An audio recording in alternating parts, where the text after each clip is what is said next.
They found her diary 3 weeks after the house burned. Every page was blank €, except the last one. It just said, "It's not a reflection, it's a door. And doors go both ways." Nobody in Millbrook, Ohio believed the stories about the house on Hollow Street, not really. They just repeated them at sleepovers because it was fun to be scared of something that couldn't actually hurt you. The house had stood empty for almost 40 years.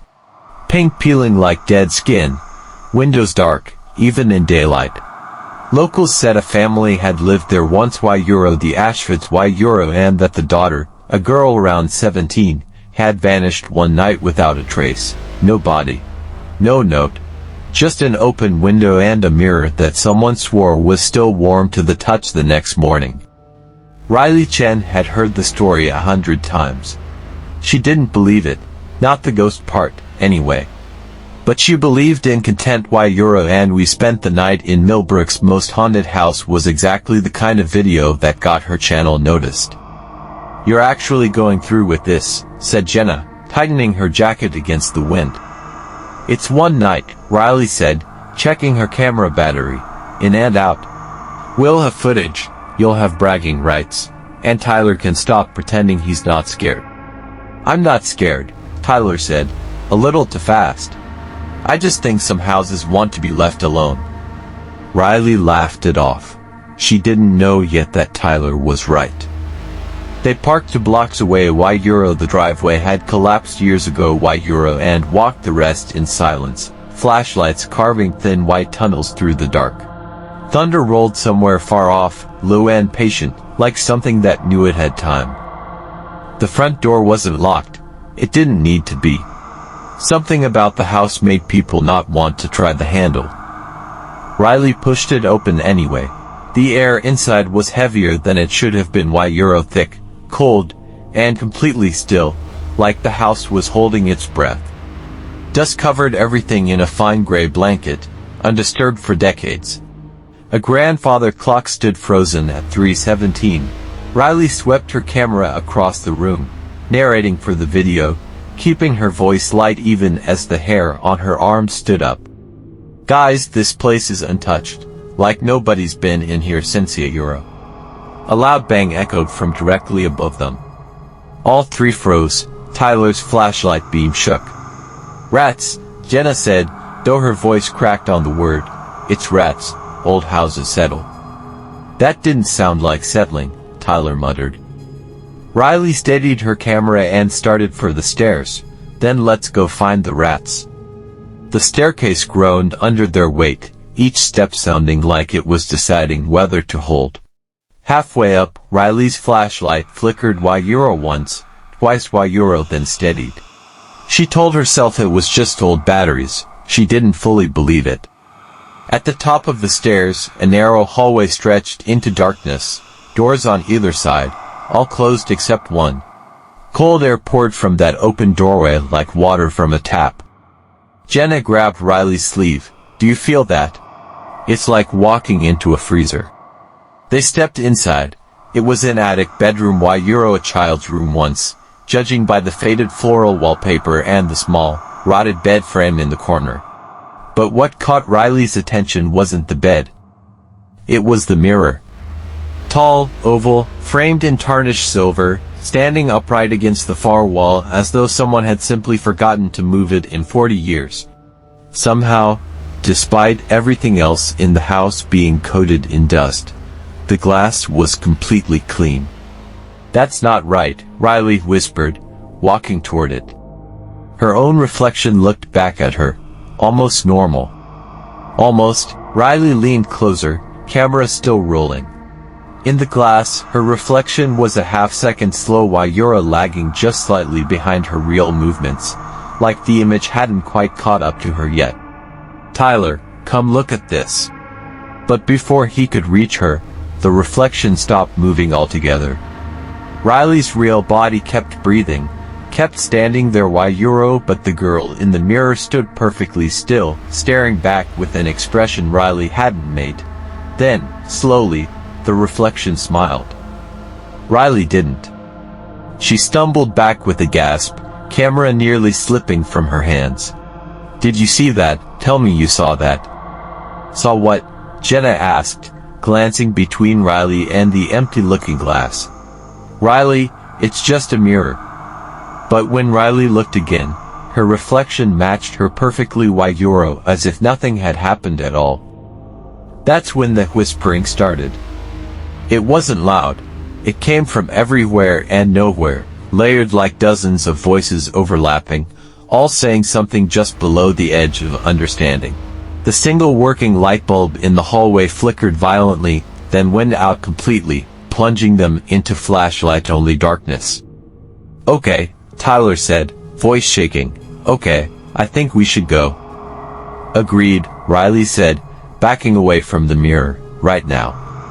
But as they turned toward the door, the whispering sharpened into something almost like words. 3 syllables, repeated over and over, rising in volume. "Come back, come back, come back." They followed the sound down the hallway Euro, not because they wanted to, but because their feet seemed to move before their minds agreed to it Euro, until it led them to a bookshelf standing slightly crooked against the wall. Jenna pushed against it on instinct. It swung inward with a groan, revealing a hidden room barely big enough for the 3 of them to stand in. Inside were photographs. Dozens of them, pinned to the walls in overlapping rows, yellowed and curling at the edges. Family portraits. A little girl growing up year by year, until the photos simply stopped at what looked like her 17th birthday. Riley moved her flashlight across the final photo, and the beam trembled in her grip. The girl in the picture Euro, same jawline, same dark eyes, same small scar above her eyebrow Euro, looked exactly like Riley. "That's not possible," Riley breathed. Jenna leaned in closer, reading a name scrawled beneath the photo in faded ink. Eleanor Ashford, born 1962. "She disappeared right here," Jenna said slowly. "In this house?" "The same year the mirror shows up in every story anyone's ever told about this place." Tyler backed toward the doorway. "I really think we need to leave right now." He was right, but it was already too late. Behind them, with a groan of old hinges, the bookshelf swung shut on its own Euro, sealing them inside. Tyler threw his shoulder against the bookshelf. It didn't move an inch, as if something far stronger than old wood was holding it shut from the other side. "It's stuck," he shouted. "It's actually stuck." "Nothing gets stuck like that," Jenna said, her voice climbing toward panic. "Riley, what is happening?" Riley didn't answer. She was staring past them, toward the far corner of the tiny room, where the air had started to ripple like heat rising off summer pavement Euro, except the room was ice cold. A shape began to form in the ripple. Tall, thin, wearing a nightgown that seemed to shift between solid fabric and pale smoke. Where a face should have been, there was only a shifting blur Euro, until it settled, all at once, into Eleanor Ashford's face from the photograph. Except her eyes were wrong. Too dark, too empty. "You shouldn't have come back," the figure said. Her voice sounded like it was coming from underwater and right beside their ears at the same time. "None of you get to leave, not until the door is closed the way it should have been closed 40 years ago." "What door?" Riley managed. "What are you talking about?" Eleanor's hollow eyes fixed on her. "You look like me. That's why it let you in. It's been waiting for someone who looks like me." The temperature dropped further. Frost crept across the photographs on the walls.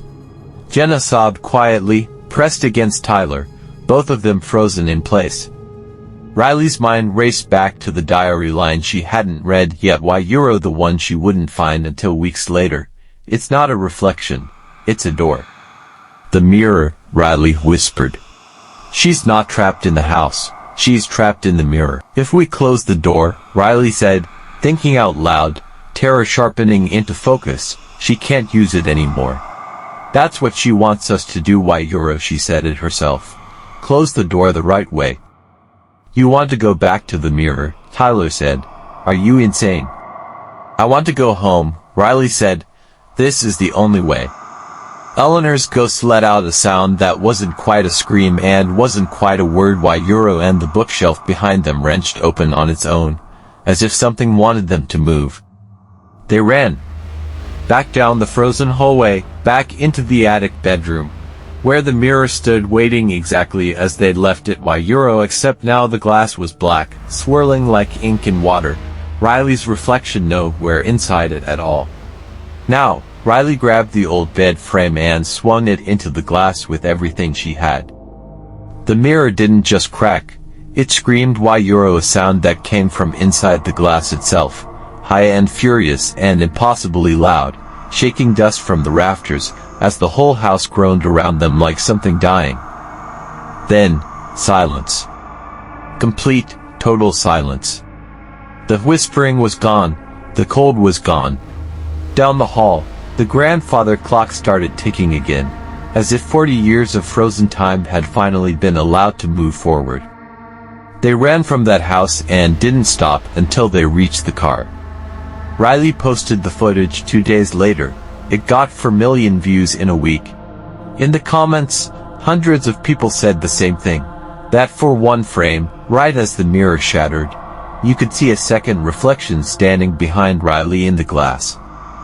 Riley watched that frame more times than she'd like to admit.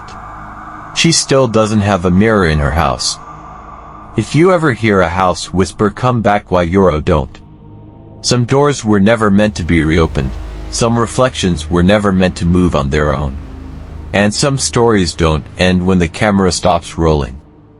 If this one kept you up a little later than you planned tonight, you know what to do. Subscribe, and I'll see you in the next one. Nightmare narrated.